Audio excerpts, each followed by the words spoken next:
But Nero, again, if you pick one of the alternate spellings for Nero, you can get his name to match 616 as well. So he's like a favorite candidate. But a lot of scholars feel that it's kind of cheating to just pick your language and get your name, you know?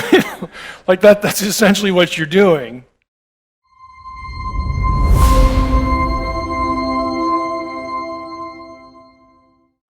In verse 18, this calls for wisdom. Let the one who has understanding calculate the number of the beast, for its number, it is the number of a man, and his number 666. Okay, we know that.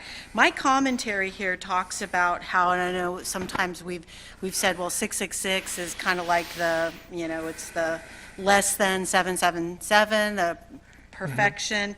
But I have in my commentary here, it says, the invitation to one with understanding to calculate this number, however, suggests the use of gematria, I guess that's the way you say that, an ancient code using the numerical values of letters.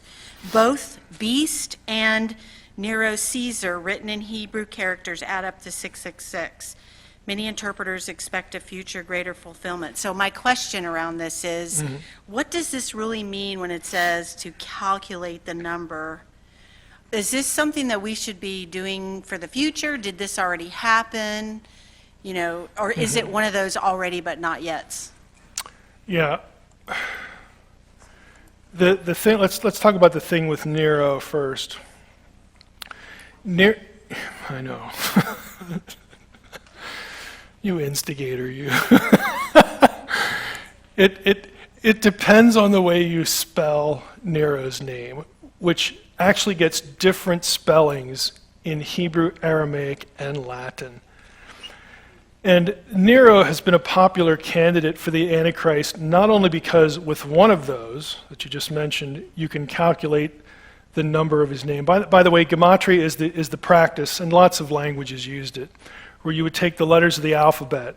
Like the first 10 letters of the alphabet in Hebrew are numbers 1 through 10. You assign numbers to the letters of the alphabet, and so on and so forth for all your alphabetic numbers. And then when you see a name or a phrase, you can do the math. You can just put the numerical equivalents in there and you come out with a number, and it may mean something or may not. But with Nero, he's a popular candidate because there are some manuscripts of Revelation 13:18 that do not read 666. They read 616. Let me see if ESV has done its job here. Ah, look at that. Some manuscripts 616. So I don't know the editor here, but good job, whoever you are. But Nero, again, if you pick one of the alternate spellings for Nero, you can get his name to match 616 as well. So he's like a favorite candidate. But a lot of scholars feel that it's kind of cheating to just pick your language and get your name, Like that's essentially what you're doing. Other commentators like Beale will make the comment that you can take this phrase number of a man and you could translate it human number. And then that takes you down the other road that you mentioned about the significance of a number less than 777. Okay, and 888 is Jesus, 777 is God. And I mean, there were different numbers that meant a standard of holiness or perfection. And if you're thinking, these people were just crazy. I mean, first we get this astronomy stuff and now all this number symbolism. Okay, they were serious about this in the first century because they had different reasons, but some wanted to encrypt ideas into names and numbers for their own safety.